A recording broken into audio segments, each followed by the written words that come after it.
मैं पंडित शुभम नागर आज़ादी के इस पावन अमृत महोत्सव के उपलक्ष्य में सभी देशवासियों को बधाई देता हूं और उन वीर फौजी भाइयों के चरणों में सत सत नमन करता हूं और उनकी मृत आत्माओं को शांति मिले ऐसी बाबा भूतनाथ से प्रार्थना करता हूं और फौजियों के जीवन पर कुछ कहना चाहता हूं। जब देश के फौजी अपने घर परिवार को छोड़कर आते हैं हम भारतीयों के लिए, अपने देश के लिए, पर फिर भी कुछ नेता अभिनेता जिनकी इज्जत दो कौड़ी की भी नहीं है, मेरे देश के वीर फौजियों के सामने वो मुंह चलाते हैं। फौजियों को बलात्कारी, रेपिस्ट, क्रूर, दुष्ट, आतंकी जैसे शब्दों से संबोधित करते हैं। तो उन फौजियों को भी लगता होगा कि हम भी किन हरामियों की सुरक्षा में तैनात हैं। इन पापियों नीचों को सुरक्षा देते हैं। ये पापी लोग ये नहीं जानते कि फौजी इनको सुरक्षा ना दे तो ये किसी के हाथों मार दिए जाएंगे।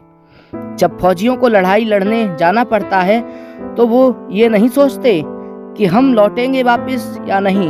वो सोचते हैं अगर शहीद हुए तो तिरंगे में लिपट कर आएंगे और जीवित बचे तो तिरंगा लहरा कर आएंगे।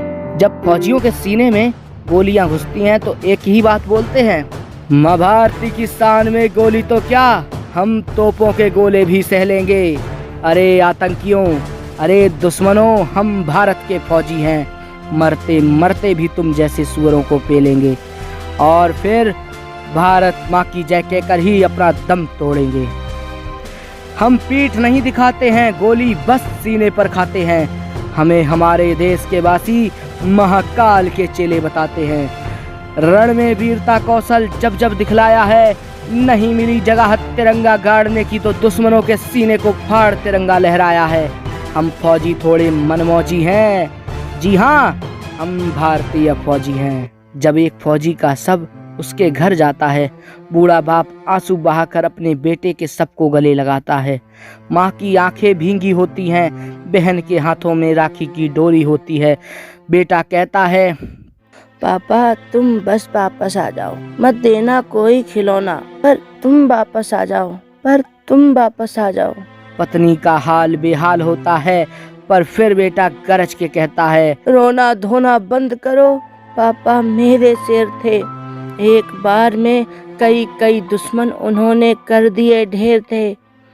पापा की शहादत का बदला लाडला लेने जाएगा, पापा की तरह फौजी बनकर दिखलाएगा, गाड़ेगा तिरंगा हर उस छाती में जो आएगी फूल कर मेरी भारत माँ की माटी में। मरने की तो छोड़ो माँ, मैं मार कर आऊंगा, पापा की शहादत का बदला लेकर आऊंगा।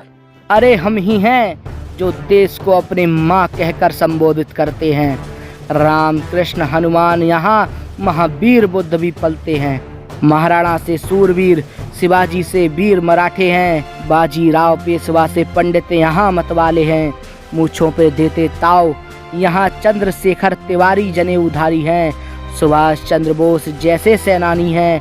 आचार्य चाणक्य की राजनीति हर राजा पर भारी है। महिलाओं में रानी लक्ष्मीबाई, दुर्गावती मर्दानी हैं। बस ऐसी पावन मेरे देश भारत की अमर कहानी है। एक बात और दोस्तों, पंडित शुभम नागर की कलम की लिखते लिखते स्याही खत्म हो जाएगी, पर वचन देता हूँ भारतीय फौजियों की दुश्मन देशों में मचाई हुई तबाही कभी खत्म नहीं होगी। जय हिंद दोस्तों। हमारे चैनल हिंदी कार्टून मैनपुरी को सब्सक्राइब करें, वीडियो को शेयर करें ताकि फौजी भाइयों तक पहुंच सके। जय हिंद, जय भारत, वंदे मातरम।